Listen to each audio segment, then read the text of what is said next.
Hello friends, आप सबों का ममता मिश्रा कुकिंग चैनल पे सुस्वागतम। मार्केट का अनहेल्दी बर्गर छोटे बच्चों को बहुत पसंद आता है, तो आज सूजी, हरी सब्जियां और आलू से मार्केट से भी ज्यादा क्रिस्पी, करारी, टेस्टी, हेल्दी बर्गर घर पर बनाएंगे। बहुत ही बेसिक से मसालों के साथ सबको बहुत पसंद आएगा। आपको रेसिपी पसंद आए तो वीडियो को लाइक, शेयर एंड ढेरों कमेंट्स कीजिए। चैनल पे नए हैं तो इसे सब्सक्राइब भी अवश्य कर दें। चलिए इस रेसिपी को बनाना शुरू करते हैं।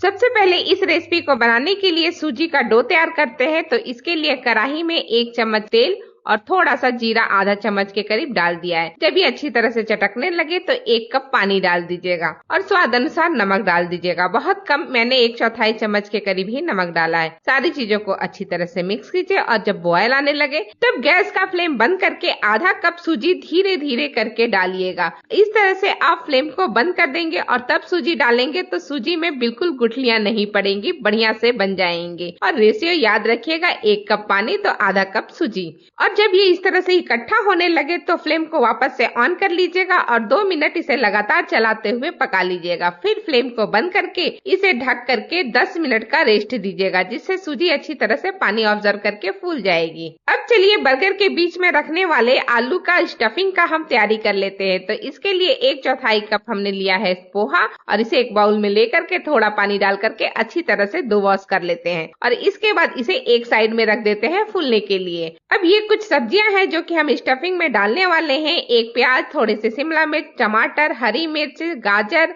थोड़ा सा मटर, धनिया पत्ता। इसके अलावा भी कोई सब्जी आप डालना चाहते हैं तो डाल सकते हैं। बहुत ही अच्छा टेस्ट आता है सब्जियों का इसमें। अब वापस से उसी कढ़ाई को साफ करके मैंने 1 चम्मच के करीब कुकिंग ऑयल डाल दिया है। फिर थोड़ा सा हींग 1 पिंच बराबर डाल देते हैं और जब अच्छी तरह से चटकने लगे तो 1/4 चम्मच के करीब हमने डाल दिया है जीरा। जीरा भी चटक जाए तो 3 से 4 हरी मिर्च को बारीक चॉप करके इसमें डाल दीजिए। अब इसे थोड़ी देर चला लीजिए, यानी कि 10 सेकेंड तक। और इसके बाद इसमें डाल दीजिए कटा हुआ प्याज। 1 मीडियम साइज का प्याज था। प्याज को भी लगातार चलाते हुए हल्का भून लीजिए, यानी कि हल्का पिंक होने तक। फिर इसमें हमने 2 चम्मच के करीब शिमला मिर्च बारीक चॉप करके डाला है। 2 ही चम्मच के करीब हमने इसमें गाजर भी चॉप करके डाल दिया है और इसके साथ ही हम जो मटर है वो भी डाल देते हैं। बहुत थोड़ा सा है, 1 चम्मच के करीब मटर डाला है। और अब हम डाल देते हैं टमाटर, यानी कि सारी सब्जियां हम डाल दिए हैं। टमाटर भी मैंने मीडियम साइज का 1 लिया था बारीक चॉप करके। और अब मसालों की बारी है। तो सबसे पहले हल्दी डालते हैं 1/4 चम्मच और 1/4 चम्मच ही कश्मीरी लाल मिर्च भी डालते हैं। इसे भी सारी सब्जियों के साथ पका लेते हैं। और अब हम लास्ट में इसमें नमक डाल देते हैं ताकि सब्जियां बहुत जल्दी पक जाए। तो आधा चम्मच के करीब नमक भी डाल दिया है। नमक को भी अच्छी तरह से मिक्स कर लेते हैं।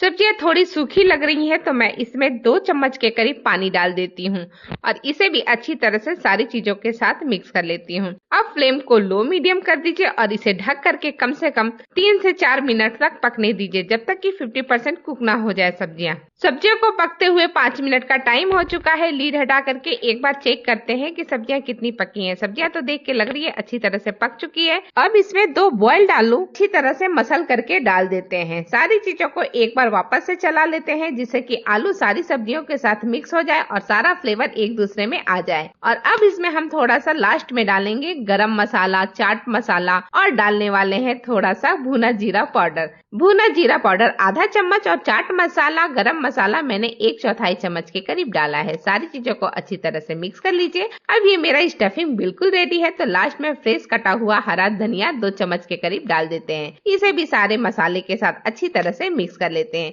अब फ्लेम को बंद कर दीजिए और एकदम लास्ट में जो पोहा रखा था ना साइड में भिंगो करके, उसे हाथों से अच्छी तरह से मसल लीजिए और फिर इसे डाल दीजिए इस मसाले में। ये क्वांटिटी भी बढ़ा देता है और बाइंड भी देता है, बहुत अच्छा बाइंड देता है, क्योंकि अभी तक आलू में मैंने बाइंड के लिए कोई भी चीज डाला नहीं था। तो इस पोहा को डाल करके अच्छी तरह से मिक्स कर लीजिए। अब ये स्टफिंग का मसाला बिल्कुल तैयार है। अब हम चेक कर लेते हैं जो सूजी हमने रखा था ना कढ़ाई में, उसे चेक कर लेते हैं। उसे फटाफट एक बाउल में पहले ले लेते हैं ताकि थोड़ा सा और जल्दी ठंडा हो जाए। थोड़ा ठंडा तो हो ही चुका है 15 मिनट में, लेकिन बाउल में लेकर के हल्का हल्का हाथों से मसलते रहेंगे बचा बचा करके, तो ये बहुत जल्दी ठंडा भी हो जाएगा और डो के शक्ल में भी आ जाएगा। अब ये लीजिए डो बिल्कुल रेडी है, तो इसे रखते हैं एक साइड में। और बर्गर बनाने के लिए सबसे पहले बीच का जो स्टफिंग होता है वो तैयार कर लेते हैं। तो इस तरह से एक बड़ा सा टुकड़ा ले लीजिए हाथ में आलू वाला, और इस मसाले को अच्छी तरह से गोल करके फिर चपटा करके इस तरह से बर्गर के अंदर डालने वाली आलू की टिक्की बना लेते हैं। ये एक टिक्की बन चुकी है। अब चलिए मैं आपको दिखाती हूँ कि कैसे ऊपर का जो कवरिंग है बर्गर का वो हम बनाते हैं। तो इसके लिए सूजी में से थोड़ा सा बड़ा टुकड़ा हमने निकाल लिया है। जितना बड़ा आलू था उतना ही बड़ा इसको भी निकाल लेंगे, और फिर इसे हाथों पे इस तरह से करते हुए एक बढ़िया सी टिक्की बना लीजिए इसका भी। और सेम इसी तरह से एक और टिक्की मैंने बना करके रेडी कर लिया है। ये देखिए बस बहुत ही पतला सा ही रहेगा दोनों टिक्की। अब ये पहला वाला टिक्की ले लेते हैं और चाकू के उल्टे साइड से, जिधर से हम कट करते हैं सब्जियां उधर से नहीं, उसके उल्टे साइड से इस तरह से देखिए टिक्की के ऊपर हम हल्का हल्का निशान बना लेंगे। बहुत ज्यादा गहरा मत कट करिएगा, बहुत हल्का सा ही निशान बनाना है। और ये देखिए एक के ऊपर अच्छी तरह से निशान बन चुका है, 4 हिस्से में डिवाइड कर दिया है, और ठीक इसी तरह से दूसरे को भी बना लिया है। अब आलू की टिक्की ले लेते हैं और उल्टे साइड में जिधर निशान बना है उसके अपोजिट साइड में रख देते हैं, और ठीक इसी तरह से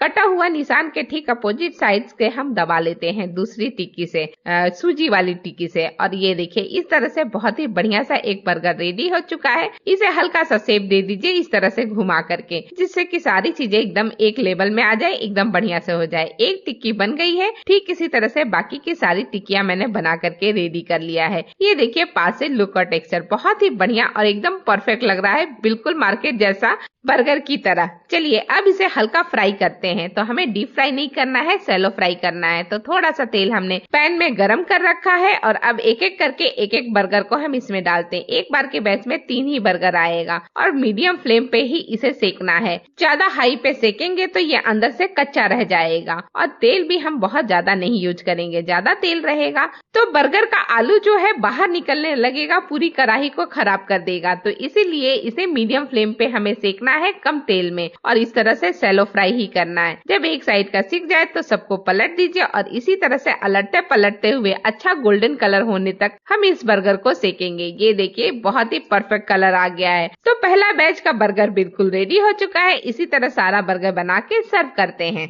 ये लीजिए सब्जियों से भरी हुई आलू और सूजी का मस्त वाला बर्गर बनकर के बिल्कुल रेडी है सर्विंग प्लेट में। मैंने इसे टमाटर केचप के साथ सर्व किया है। आप किसी भी चटनी के साथ सर्व कर सकते हैं, सबके साथ बिल्कुल परफेक्ट जाएगा। पास से इसका लुक और टेक्सचर देखिए, है ना बहुत ही कमाल का, और इतना क्रिस्पी इतना मजेदार है कि आप एक बार खाएंगे तो बार बार बना करके अपने बच्चों को खिलाएंगे, और बच्चे भी बाहर का बर्गर खाना भूल जाएंगे। इसी के साथ वीडियो समाप्त करती हूँ। आप सबों का धन्यवाद। Thank you.